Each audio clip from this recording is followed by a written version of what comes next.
Hey folks, Jim Thomas here, Fitness Management and Consulting, and I appreciate you being at the channel today.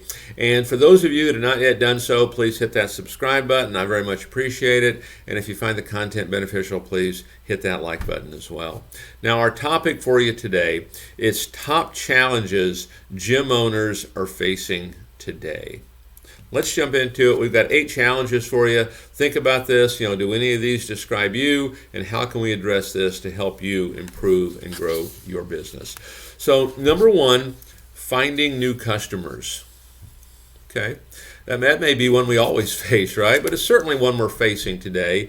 But how do we find new customers? And there's some ways that we always do, right? But think about today and what you can do. There's a lot of clubs out there as we speak that have shut down. There's clubs that may indeed shut down in the future. And one of the things that we have had a lot of success with is marketing to clubs and offering to say, hey, if you want to shut down, hey, we're interested in honoring your member base and then acquiring other assets that you have. And this is a great strategy. It's something that can be done for $0 out of your pocket. And for that club that might be closing, this is an opportunity. They can actually get a monthly check when in most cases they may not. So you're going to have some great opportunities right there. The other thing that I would talk about in terms of finding new customers is thinking about marketing and promoting to an uncontested market space. Instead of marketing to the fit that want to get more fit, that whole deconditioned audience out there, that 80% of the market that's not a member, consider marketing to that uncontested market space. Number 2, as far as challenges, is increasing brand awareness. One of the biggest problems that really any small business has, and certainly independent gyms have this, is that issue of obscurity. Nobody knows who you are, and those that do, they don't have you at top of mind. And so you want to create a marketing program that gets you known by everybody in your marketplace. Okay? Too many gym owners, they're doing 1 or 2 things to get known. And you want to do a whole lot more than that, because not only pushing the envelope in terms of that marketing and getting more out there, not only will it get you more prospects, more traffic, more brand awareness. It's a great way to kind of talk to your members and don't just allow your competition to talk to them. This actually can have a positive effect on retention. It's a great way to keep your competition back on their heels. It's a great way to support a membership sales staff. There's so many benefits of doing this, and it doesn't necessarily have to cost you much, if anything. There's a lot of free resources out there, a lot of low-cost resources out there. Other than your time and money, not a whole lot of cost to get that done in many cases. Number 3, I see this one pretty frequently as far as the challenge is building an email list. The best thing you can do, if you're using something like a Constant Contact, you can grab links and put these on your social media where people are going to see this. You can put this on your website. But one of the things that I find that works really well, and most of our clients that do this have a lot of success with it, is some simple landing pages where you're providing some white papers, you're providing some reports that you have written, okay, that provide valuable content on how you can solve customers' problems, how you can provide solutions for them, and they can get easy access to that information for free just by submitting their email information, and you start to grow your email database. Because you want to start to grow this. This email database is a great marketing tool for you, and it's also a great plan B. When you have things that come up, if you have a winter snowstorm that shuts you down for a weekend, you could put out a blast email to say 5,000 people in a database about a weekend special you're doing. It's a great way to keep that momentum going until you actually get back into the facility. Number 4, it's basic lead generation. And one of the things that I like to look at when it comes to lead generation, I want to create a quota. For people on my staff. If I have a full-time sales staff, I might want them to generate 9 or 10 new leads every day. If they're not, a dedicated sales staff, maybe the number's not quite as high. But when I talk about lead generation, what we're attempting to do here, we're trying to keep our pipeline full. We're trying to keep our pipeline full because as you sell and sell and sell these hot leads and these warm leads that become hot, you sell those, your pipeline, diminishes. It gets smaller, and we want to be continually, filling that pipeline up, and that's where that lead generation is going to be so important. And so sit down and look at some strategies. How can you generate more leads? I mean, you might just offer a campaign that you're offering a free membership to everybody in town. Well, it's a free for 2 weeks maybe. And that's a great way to generate a lot of leads, a lot of activity. It's also a great way to build an email database. Okay. Number 5, challenges delighting our members. We want to keep our members happy. We want to, you can almost say you want to overpromise and then over-deliver on that promise. That's really kind of what you want to do, right?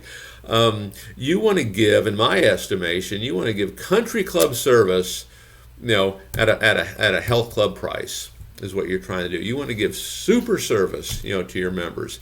And so, look at ways that we can do this and interacting with them, communicating with them, treating this like it's the entertainment business. These are all great ways that you can do this. Having a true differentiation, what are you bringing, to the marketplace that nobody else is doing? But you want your members to feel, like they belong to a special select community. Number 6.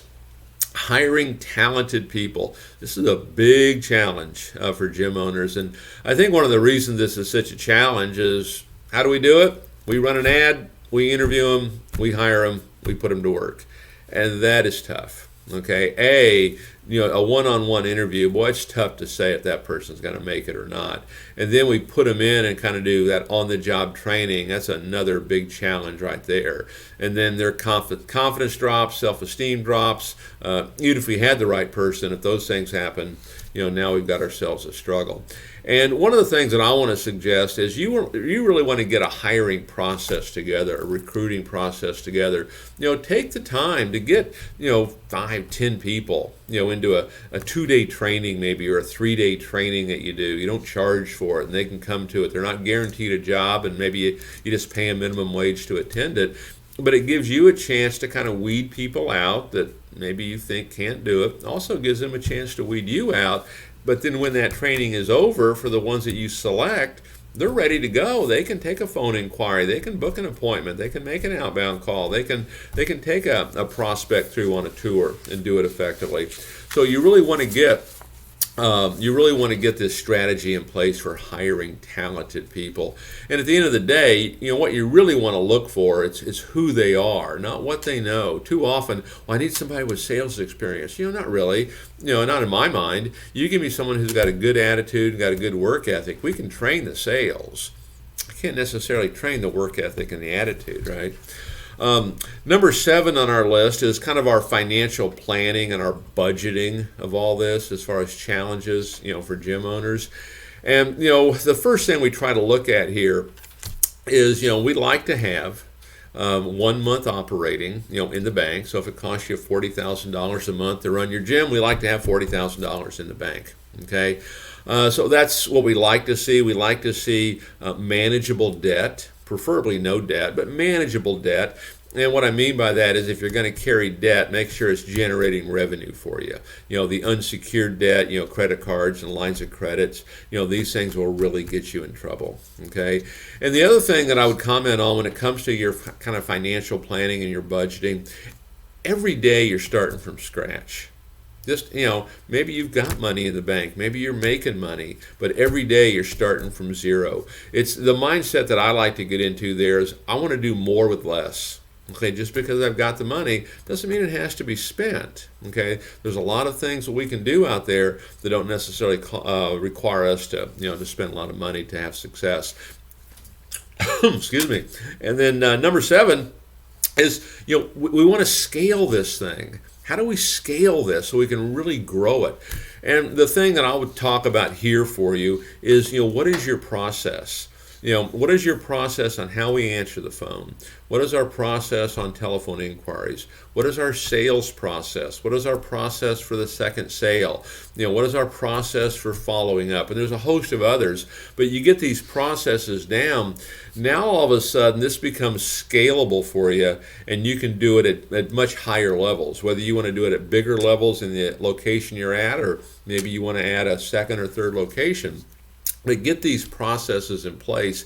It's going to become a much easier managed program for you. All right.